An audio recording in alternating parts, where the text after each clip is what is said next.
हिंदवी स्वराज्य स्थापन करून महाराष्ट्राच्या इतिहासात एक नवा अध्याय निर्माण केला.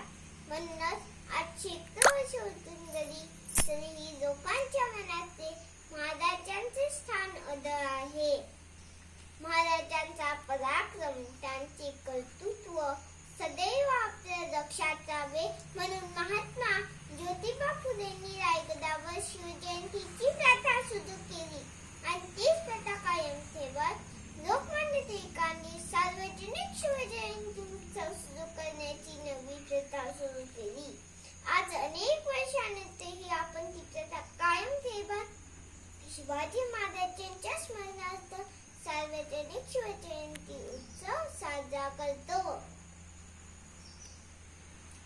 फार कठीण काळ होता तो. मुघलांच्या अत्याचाराने सारी जनता त्रासली होती, पण मुघलांच्या विरोधात असतानाच ठरावेल असा कोणीही शूरविरोध नव्हता. रयतेवरील जुलूम दिवसेंदिवस वाढतच होता. अशातच 19 फेब्रुवारी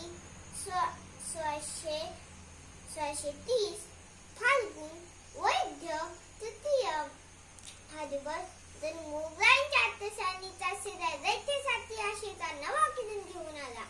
जिजाबाई भोसले आणि शहाजीराजे भोसले यांना दुसरे प्रयत्न झाले. पुण्यातील जुन्या जवळ असलेल्या शिवनेरी गडावर शिवबांचा जन्म झाला. शिवाई देवीचा आशीर्वाद म्हणून बाळाचे नाव शिवाजी ठेवण्यात आले.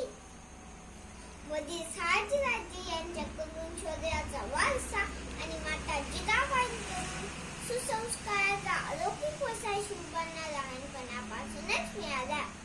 शिवाय थोरले बंधू संभाजीराजे यांचे उदाहरण त्यांच्या डोळ्यासमोर होतेच.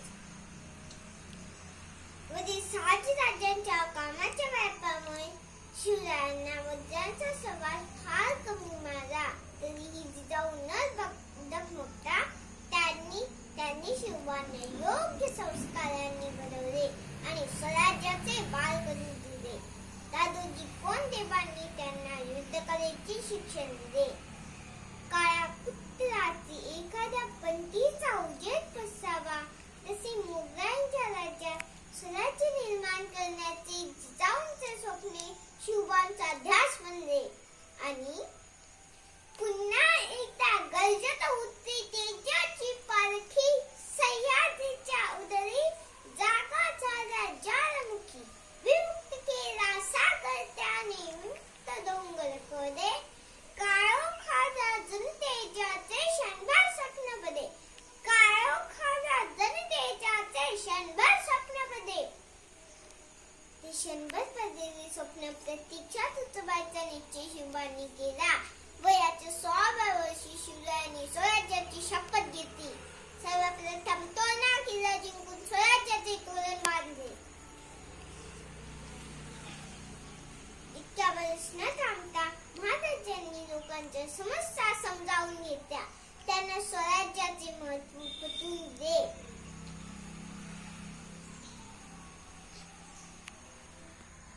त्यातून त्यांना जीवाला जीव देणारे सोबती भेटले. या सगळ्यांमुळे स्वराज्याचा पाया भक्कम झाला. स्वराज्यासाठी झटताना शिवरायांच्या वाट्याला अनेक संकटे आली. त्यांना अनेक लोकांचा विरोध सहन करावा लागला. तरीही खचून न जाता शिवरायांनी स्वराज्याची गोद सुरूच ठेवली. त्यांनी महाराजांनी युक्ती, शक्ती, युक्ती आणि गनिमी काव्याचा वापर करून शत्रूवर मात केली. यातून त्यांची कुशाग्र बुद्धी आणि सामर्थ्य लक्षात येते.